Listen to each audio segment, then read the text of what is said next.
Grazie Presidente, io porgo i miei auguri alle assessore neoelette e lo allargo anche al resto della Giunta, visto che ne ha particolare bisogno.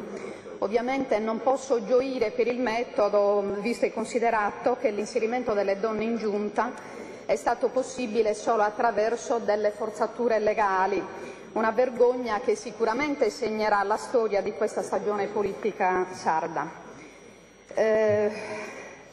Ma questo tipo di malcostume non colpisce solo la Giunta regionale, è un malcostume molto diffuso fra tutte le formazioni politiche operanti in Italia e all'interno della stessa nazione sarda, siano esse di destra, di sinistra, di centro o nazionalitarie.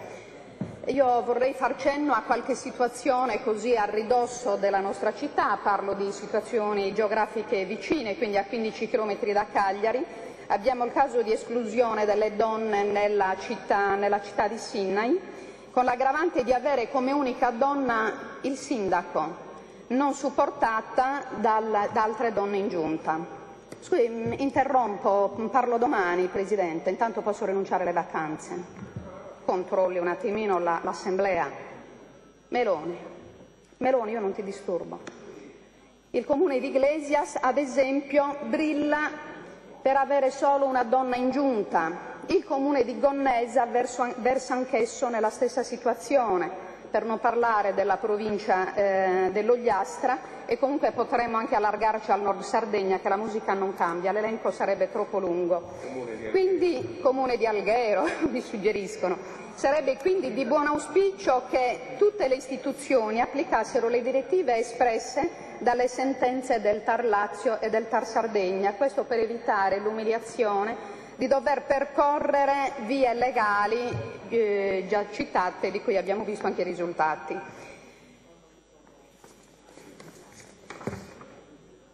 Per quanto concerne la Giunta Cappellacci, per sua stessa missione, Presidente, lei ha dichiarato totalmente al maschile per aggredire meglio i problemi della Sardegna, come se i problemi della Sardegna si risolvessero principalmente con aggressioni muscolari più o meno virili.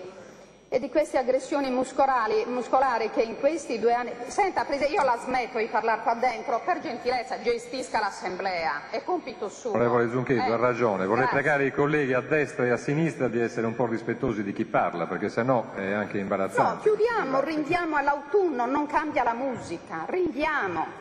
Prego, onorevole Zunchetti. Io mi sono stressata per venire qui, avrei preferito fare vacanza, quindi sono venuta con senso di dovere e chiedo che lei si appelli al senso di dovere che ha la gente qua dentro. Quindi dicevo che di queste aggressioni muscolari in questi 2 anni e mezzo ne abbiamo visto tante, stanno pagando, la nostra gente sta pagando, i pastori, gli agricoltori, il popolo delle partite IVE e lo strapotere di Equitalia a cui lei, Presidente, con la Giunta e l'intero Consiglio, se solo volessimo, potremmo almeno parzialmente porre freno con uno stop che comunque in questo momento salverebbe l'economia sarda e il destino di tante imprese, di lavoratori, di disoccupati, di precari, che più ne hanno e metta. In ogni caso, tornando al discorso delle donne neoelette, delle signore assessore, oggi non sta a me né ad altri dare giudizi su queste nomine. Ognuno di noi, nel momento in cui assume una responsabilità, sarà sua premura portarla avanti nel modo migliore possibile, con le competenze e le professionalità che fanno parte del bagaglio culturale e politico di ciascuno di noi. Comunque vorrei anche dire, Presidente, che noto qualche carenza in questa Giunta. A me non sembra assolutamente integra, quindi provveda. E glielo dico perché se no noi in ogni caso provvederemo a rivendicare giustizia. Tuttavia, come ho ribadito in altre situazioni, il problema delle cosiddette quote rosa non ci deve politicamente distrarre dallo scenario economico e sociale drammatico in cui versa il popolo sardo. Presidente Cappellacci, le sue giunte, che hanno visto l'alternarsi di 30 assessori in poco meno di 2 anni, poco più di 2 anni forse, sì, poco più di 2 anni, e la sua maggioranza di centrodestra hanno in modo diligente eseguito gli ordini che il governo amico Berlusconi riservava alla Sardegna. Fra questi ordini, Presidente, brilla lo scippo e la farsa delle vertenze sulle entrate, Per cui le ultime elemosine fatte, Presidente, che lei vanta come un gran successo, non rappresentano una vittoria dei sardi e ancor meno questa elemosina può essere definita un sussulto o l'esercizio di sovranità dei sardi in tema di politica fiscale con lo Stato italiano.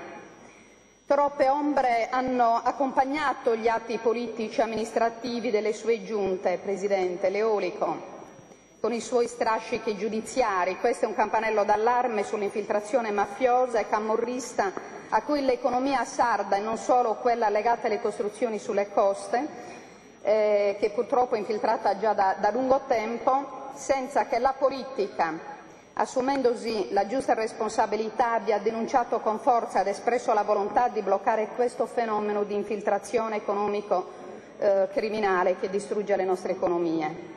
Da questo punto di vista la gestione del G8 di Berlusconi, Bertolaso e Cricca sono un esempio da manuale su come avvengono scippi e truffe ai danni dei sardi e di tutti i contribuenti italiani, senza che sia stato garantito alcun tipo di controllo da parte della Regione Sardegna. A me non interessa tanto che il governatore abbia restituito la sua tessera al partito, al PDL, gliel'ho già detto in un'altra occasione. A me sembra, Presidente, direi che è il caso che si affronti un altro tema forte, e cioè in Italia siamo di fronte a un commissariamento di fatto del governo italiano e nella fattispecie il governo di centrodestra di Berlusconi da parte delle autorità monetarie internazionali europee. Per cui dopo anni e anni di allegra finanza in cui sono privilegiate le cricche, gli sperperi e gli amici con i fondi dello Stato italiano e quindi dei contribuenti, anni in cui è stata negata volutamente in modo colpevole la crisi dell'economia italiana, come se l'Italia fosse un'isola di felice prosperità nel mondo. Ma oggi, caro Presidente, i nodi arrivano al pettine, stanno arrivando davvero tutti, e la finanziaria di lacrime e sangue, pagata principalmente dai ceti popolari di piccola borghesia, la nostra piccola e media impresa, sicuramente non è adeguata al disastro economico perpetuato da Berlusconi, Tremonti con l'appoggio di Bossi. E di queste ore la richiesta di ulteriori sacrifici che stranamente non toccano rendite e privilegi della casta, compresa quella politica.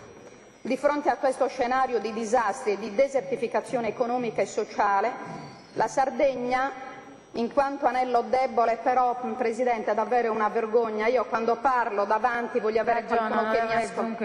È mortificante, mi scusi, Onorevole è mortificante. Petrini, grazie. Onorevole Meloni.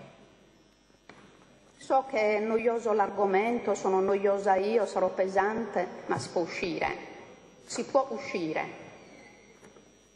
Comunque di fronte a questo scenario di disastri e di desertificazione economica e sociale, la Sardegna, in quanto anello succube e debole ai voleri altrui, cioè succube ai voleri altrui, è chiamata a pagare un conto salato per l'indebolimento e l'indebitamento dello Stato italiano, un indebitamento che non è stato di certo maturato in Sardegna.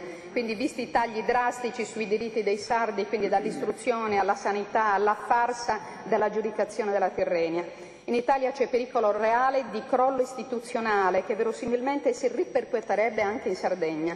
Quindi di fronte a questa possibilità una classe politica sarda che docilmente ha assecondato le scelte scellerate di Berlusconi, l'unica possibilità che avrebbe per non essere stravolta dal crollo e quindi dagli eventi è quello di prendere delle distanze immediate e momentanee da Roma e dall'Italia. Lei, Presidente, si trova in questa situazione politica e con lei altre forze politiche che qua in Sardegna sono responsabili di questo disastro.